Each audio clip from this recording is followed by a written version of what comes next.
जय हिंद दोस्तों, स्वागत है आपका एक नए वीडियो में। दोस्तों, आज के इस वीडियो में मैं आपको बताऊंगा कि इंग्लिश में किस प्रकार से अंडरस्टैंडिंग लेवल बढ़ाई जाती है। तो चलिए वीडियो की शुरुआत करते हैं।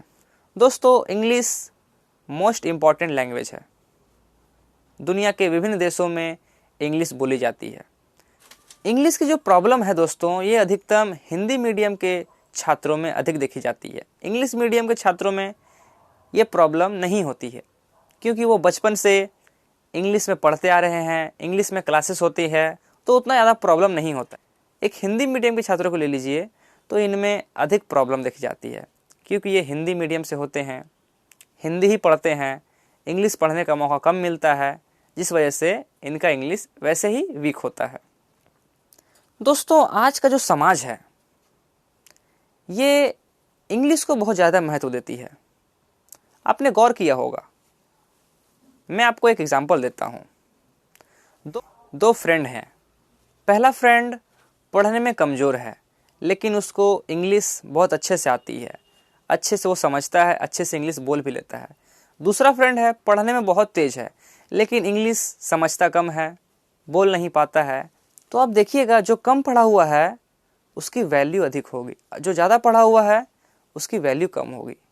क्योंकि अंतर कहाँ पे आ जा रहा है? इंग्लिश में। ये कम पढ़ के भी इंग्लिश में इसका कमांड है, और वो ज़्यादा पढ़ के भी इंग्लिश में इसका कमांड नहीं है। तो दोस्तों, मेरा कहने का मतलब ये है कि आज के समय में इंग्लिश बहुत ज़्यादा इम्पॉर्टेंट है। कहीं भी आप कहीं जॉब करते हैं, किसी शॉप पे जाते हैं, आप कहीं फॉरेन जाते हैं, विदेश जाते हैं, वहाँ भी इंग्लिश की दरकार है। हर जगह दोस्तों, आज जितना भी काम होता है, चाहे बैंक का काम हो, किसी भी प्रकार का काम होता है, सारा कुछ इंग्लिश में होता है। ऐसे में इंग्लिश आना आपको बेहद ज़रूरी है। तो चलिए, मैं आपको आज 4 तरीके बताऊंगा जिससे आप इंग्लिश में अपना अंडरस्टैंडिंग लेवल डेवलप कर सकते हैं। तो पहला तरीका है दोस्तों, लिसनिंग इंग्लिश। जी हाँ दोस्तों, आपने सही सुना। आपको डेली 1 घंटा इंग्लिश को सुनना है। आप इंग्लिश मूवी देखिए, इंग्लिश सॉन्ग सुनिए, इंग्लिश न्यूज़ चैनल देखिए, कुछ भी कीजिए, लेकिन 1 घंटा डेली आप इंग्लिश को सुनिए। दोस्तों, इंग्लिश एक लैंग्वेज है। किसी भी लैंग्वेज को सीखने का सबसे आसान तरीका है कि आप उसको सुनिए। हम किसी भी लैंग्वेज को सुन सुन के सीख सकते हैं, ना कि रट के। आप इसको हिंदी से रिलेट कीजिए। जब हम लोग छोटे थे तो क्या हम लोग हिंदी को रटते थे? नहीं। क्या करते थे? तो हिंदी को हम लोग सुनते थे, समझते थे और खुद से बोलने की प्रयास करते थे, तब हम हिंदी बोल पाते थे। तो वैसे ही इंग्लिश है। इंग्लिश एक लैंग्वेज है, ये कोई सब्जेक्ट नहीं है जिसको आप रट रहे हैं। आपको रटना नहीं है, आपको समझना है। इंग्लिश को आप समझिए। डेली 1 घंटा इंग्लिश को आप सुनिए। अब देखिए दोस्तों, यहाँ प्रॉब्लम क्या आएगी। दोस्तों, पहले 15 दिन आपको कुछ समझ में नहीं आएगा कि हम क्या कर रहे हैं, क्या सुन रहे हैं। आप इंग्लिश सुनिएगा तो विथ सब टाइटल सुनिए। नीचे एक सब टाइटल लिखा आता है, जिसमें लिखा रहता है कि वो क्या बोल रहा है। तो आप उसको पढ़ के भी सुन सकते हैं, और ऐसे सुन भी रहे हैं तो आपको सुनने की आदत डालनी है। आस्ते आस्ते आपको सुनने की हैबिट हो जाएगी। दोस्तों, इंग्लिश में अंडरस्टैंडिंग लेवल डेवलप करने के लिए दूसरा सबसे मोस्ट इम्पॉर्टेंट तरीका है वोकैब। दोस्तों, मैंने पहला आपको बताया लिसनिंग, सुनना। आप जब मूवी देखिएगा या न्यूज़ सुनिएगा तो उसमें बहुत सारे वर्ड ऐसे आएंगे जिसका आपको मीनिंग पता नहीं होगा कि इसका मीनिंग क्या होता है। तो दोस्तों, आपको करना क्या है, एक कॉपी लेना है। जो वर्ड आ रहे हैं जिसका मीनिंग आपको पता नहीं है, उसको उसी समय नोट करना है, और इसी तरीके से आपको एक नोटबुक बना लेनी है। उसके बाद आपको एक डिक्शनरी लेनी है, डिक्शनरी खोलना है, और उस सभी वर्ड का मीनिंग आपको देखना है। इस तरीके से आप डेली 10 वोकैब मिनिमम याद कीजिए। अगर आप एक दिन में 10 वोकैब याद कर लेते हैं, और अगर यही काम को आप 12 महीने तक करते हैं, तो आपके पास में 3600 वोकैब होते हैं।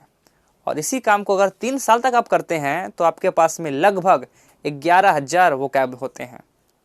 दोस्तों, जिसके पास में 11,000 वोकैब होगा इंग्लिश का शब्दकोश होगा, वो तो इंग्लिश ऐसे ही बोलेगा। इसीलिए दूसरा तरीका है आपको कि आप वोकैब याद कीजिए, डेली 10 वोकैब मिनिमम याद। देखिए दोस्तों, मेहनत आपको करनी पड़ेगी। बिना मेहनत किए कुछ होता नहीं है। मेहनत नहीं कीजिएगा कुछ नहीं होगा। इंग्लिश आपको अगर इम्प्रूव करनी है, इंग्लिश का अंडरस्टैंडिंग लेवल बढ़ाना है, तो आपको मेहनत करनी पड़ेगी। इसमें कोई 2 महीना 4 महीना मेहनत करने से आप इंग्लिश में अच्छे नहीं बन जाइएगा। इसमें कम से कम 2 साल या 3 साल आपको देना ही पड़ेगा अच्छे से। 2 साल भी अच्छे से देते हैं तो इंग्लिश में आपका लेवल पहले से बहुत ज़्यादा इम्प्रूव हो जाएगा। तो लगे रहिए, मेहनत कीजिए। दोस्तों, इंग्लिश में अंडरस्टैंडिंग लेवल डेवलप करने का तीसरा सबसे इम्पॉर्टेंट तरीका है स्पीक इंग्लिश। दोस्तों, बहुत सारे ऐसे व्यक्ति होते हैं या इवन हम सभी इंग्लिश फ्लुएंटली नहीं बोल पाते हैं। इसका एकमात्र रीज़न है प्रैक्टिस। हम लोग बोलने की प्रैक्टिस नहीं करते हैं, बोलते ही नहीं हैं, किसी के सामने भी नहीं बोलते हैं।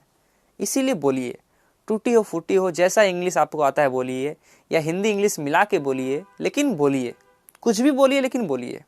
आपको माहौल नहीं मिल रहा है बोलने का, एक मिरर ले लीजिए, मिरर के सामने बोलिए, लेकिन बोलिए। देखिए दोस्तों, किसी भी लैंग्वेज को सीखने का सबसे बेस्ट तरीका है बोलिए, सुनिए और बोलिए। जितना ज़्यादा बोलिएगा उतना सीखिएगा। एग्जाम्पल आप हिंदी का ही ले लीजिए ना। हम लोग बचपन से हिंदी को सुनते आ रहे हैं और बचपन से ही बोलते आ रहे हैं, तो क्या हिंदी के लिए हमें क्या स्पेशल कोर्स करनी पड़ती है कि हिंदी का स्पोकन का कोर्स कर लो, हिंदी का वोकैब का कोर्स कर लो? कुछ नहीं यार, हमारा माहौल ही वैसा है कि हर जगह हम लोग हिंदी बोलते हैं। उसी तरीके से आपको इंग्लिश का माहौल बनाना है, उसी तरीके से आपको इंग्लिश का माहौल बनाना है। मैं जानता हूँ ये ज़रा काम मुश्किल है, क्योंकि हमारे अगल बगल में जितने भी फ्रेंड हैं सब हिंदी बोलते हैं, पड़ोसी हो सब हिंदी बोलते हैं। तो क्या करना है, अपने आप से इंग्लिश बोलिए। एक मिरर रखिए, मिरर के सामने बोलिए, लेकिन बोलिए। एक माहौल बना लीजिए इंग्लिश बोलने का।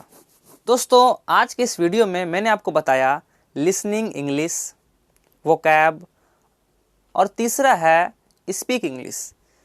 दोस्तों, अगर आप इन तीनों के ऊपर में 1 से 2 साल तक काम करते हैं, लगातार प्रैक्टिस करते हैं विथ कंसिस्टेंसी, तो आपको एक बहुत बड़ा रिजल्ट देखने को मिलेगा।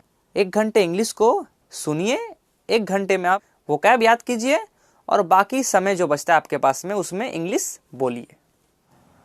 जितना गलती कीजिएगा उतना आप सीखिएगा, इसीलिए बोलिए। बोलना बहुत ज़रूरी है। तो दोस्तों, आज के वीडियो में इतना ही। मिलते हैं नेक्स्ट वीडियो में, तब तक के लिए जय हिंद।